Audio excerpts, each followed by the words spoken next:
du Père et du Fils et du Saint-Esprit, ainsi soit-il. Nous voici dans cette période de grâce qu'est l'Avent, où l'Église veut nous disposer à bien fêter Noël. Préparer, disposer nos âmes à la grâce de Noël, car toute période liturgique a une grâce propre.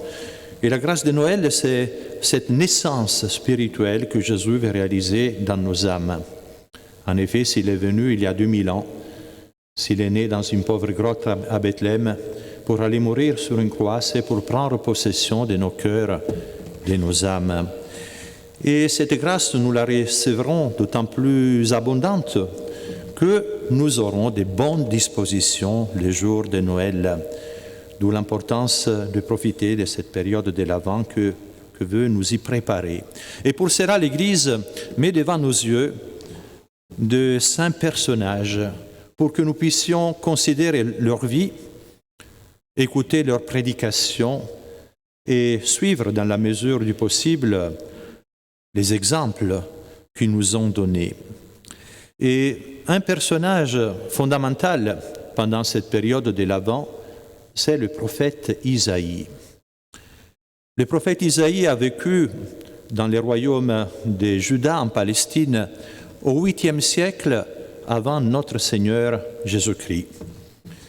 Né d'une famille notable, il aura une grande influence par sa prédication à son époque et surtout par ses prophéties pour susciter la foi dans le Messie qui devait venir, dans le Sauveur.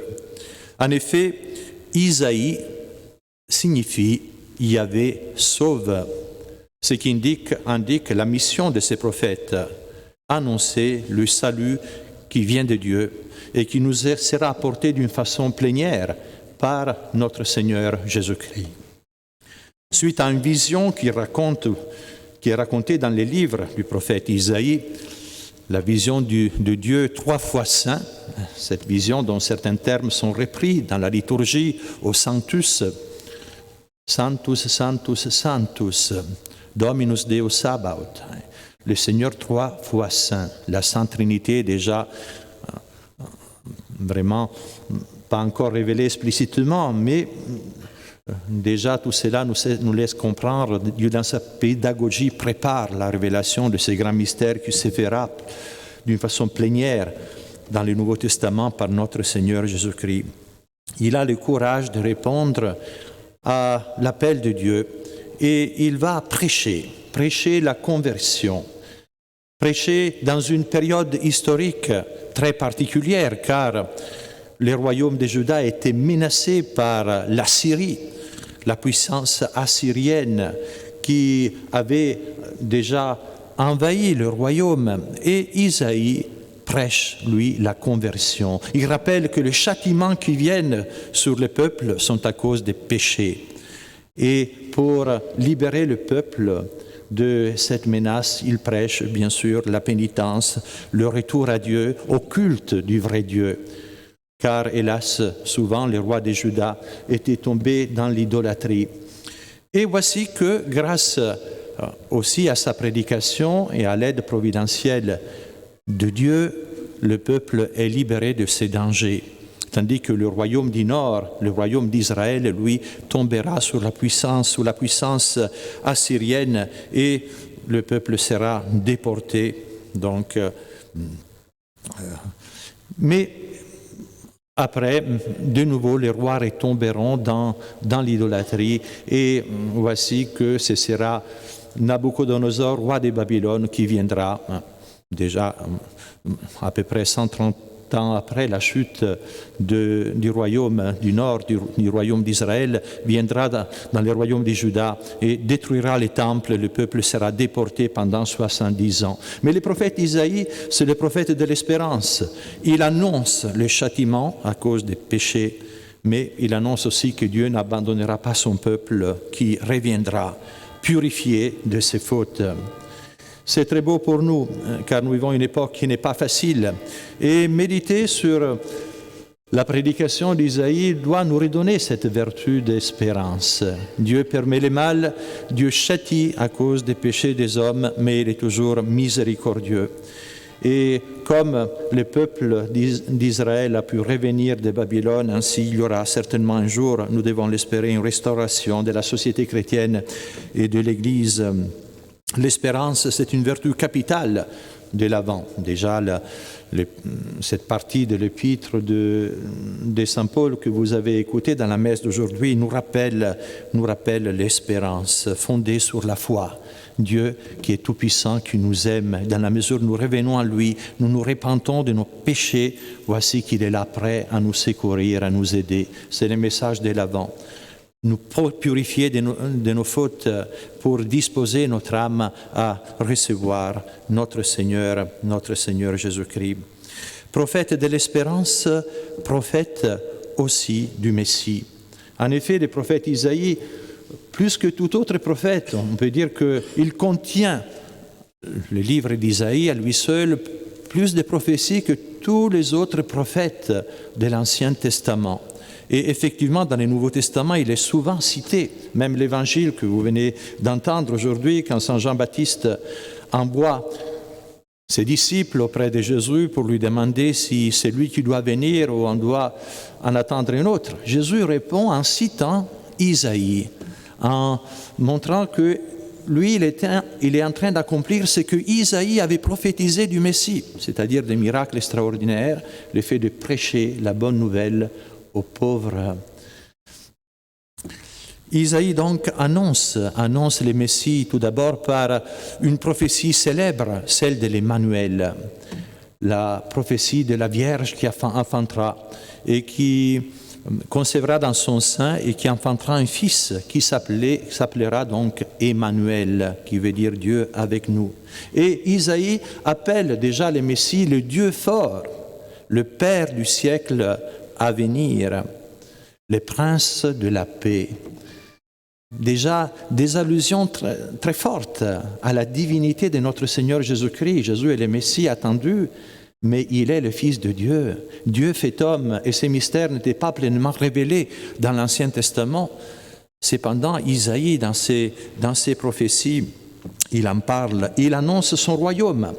Il sera de la maison de David. La maison de David régnera en Israël jusqu'à la venue du Messie. Et aussi, le prophète Isaïe annonce dans la deuxième partie de son livre que le Messie va souffrir. Il parle de ce serviteur de Dieu qui se chargera des péchés de son peuple pour les réparer, pour les expier, pour réconcilier le peuple avec Dieu.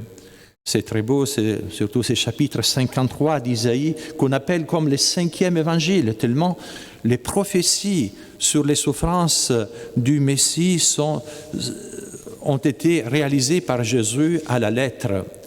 Beaucoup de Juifs se sont convertis en méditant Isaïe, et même des rabbins. Il y a un épisode célèbre, celui d'un rabbin converti, c'est la mère supérieure du convent de Notre-Dame de Sion qui raconte comment un rabbin, en expliquant Isaïe, donc dans la synagogue, et surtout en lisant ces passages qui parlent de l'homme de douleur et qui dit « De la plante des pieds à la tête, il n'y a pas en lui une place sans blessure. » Alors ce rabbin se met à pleurer et il dit aux assistants qui lui demandaient qu'est-ce qui lui arrive. Et alors profondément ému, ce rabbin, il dit « Celui dont parle les prophètes, c'est le Christ, le Messie. Je crois en lui. » Et il quitte la synagogue pour demander le baptême avec son fils.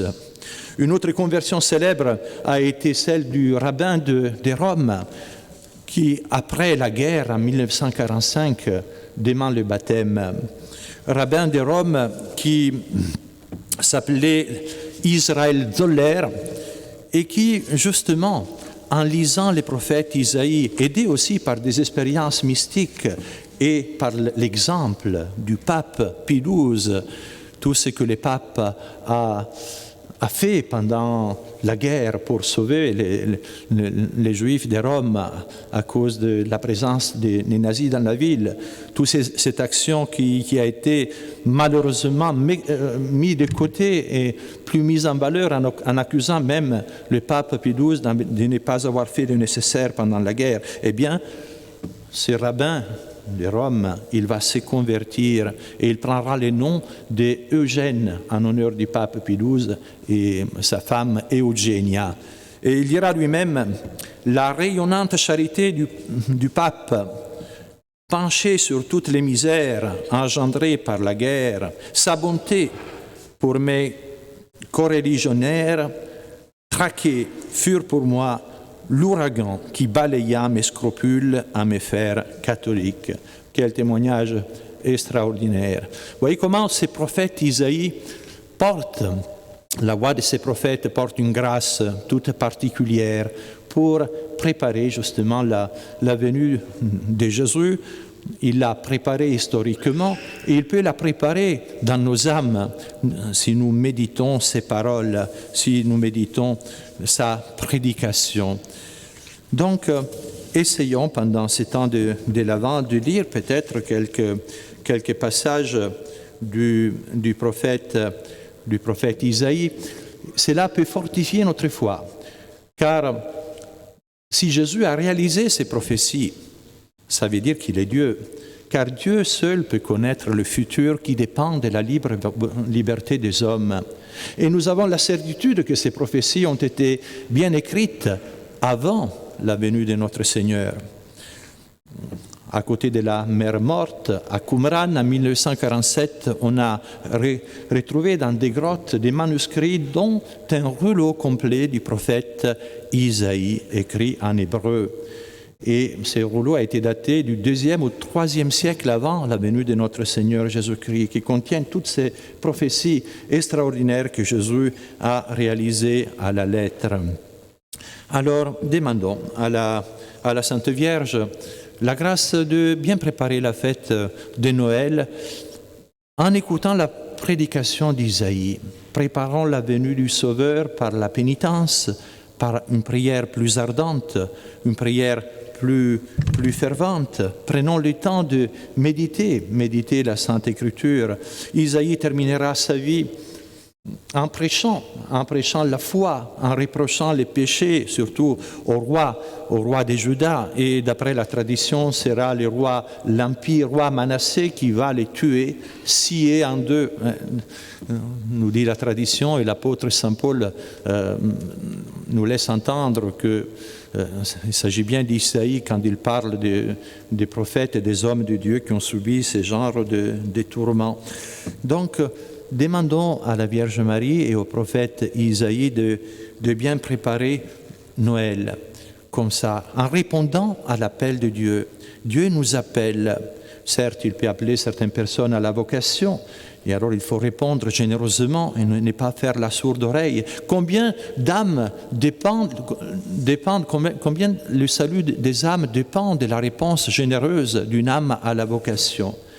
Vous voyez, le jeune homme riche de l'Évangile qui ne répond pas à l'appel de Dieu, qui s'en va. Que de bien il aurait pu faire, que d'âmes peut-être se sont perdues parce que cet homme n'a pas répondu à la vocation. Donc si Dieu appelle à la vocation, il faut y répondre généreusement. Mais Dieu nous appelle tous les jours par sa grâce à nous vaincre nous-mêmes, à pratiquer la vertu. Nous ne devons pas faire la sourde oreille et sur l'exemple d'Isaïe répondre généreusement à l'appel de Dieu. Appel de Dieu à la prière, appel de Dieu à la pénitence et surtout, donc, demandons à la Sainte Vierge que l'exemple du prophète Isaïe nous donne la force d'être cohérent avec notre foi, de la transmettre autour de nous, sans respect humain, sans fausse honte. Isaïe a eu ce courage jusqu'à la mort. Il a manifesté l'amour pour Dieu jusqu'à donner sa vie pour lui, plutôt que de renoncer à prêcher cette parole de vérité. Quel exemple pour les chrétiens qui doivent être lumière du monde, sel de la terre. Quel exemple pour les prêtres qui doivent prêcher l'Évangile sans chercher l'estime du monde. Quel exemple pour l'Église aujourd'hui qui, hélas, suite au Concile, a voulu s'adapter au monde. Non, comme dit saint Paul, celui qui cherche à plaire aux hommes ne peut plus être appelé serviteur du Christ. Alors que le prophète Isaïe nous aide à être des vrais serviteurs du Christ. Et la Vierge Marie, pendant cette période de l'Avent, nous la fêterons le 8 décembre d'une façon toute particulière. Cette fête de l'Immaculée Conception qui nous rappelle cette victoire de la Vierge sur les puissances du mal, eh bien c'est par elle que Jésus nous a été donné. Prions-la pour qu'elle puisse nous préparer à cette grâce de Noël, disposer notre cœur à accueillir notre Seigneur pour qu'il puisse naître spirituellement en nous toujours davantage et pour que notre vie puisse vraiment brûler au service de ce grand idéal, l'aimer, le faire aimer et parvenir ainsi à la récompense du ciel, ainsi soit-il. Au nom du Père, et du Fils et du Saint-Esprit, ainsi soit-il.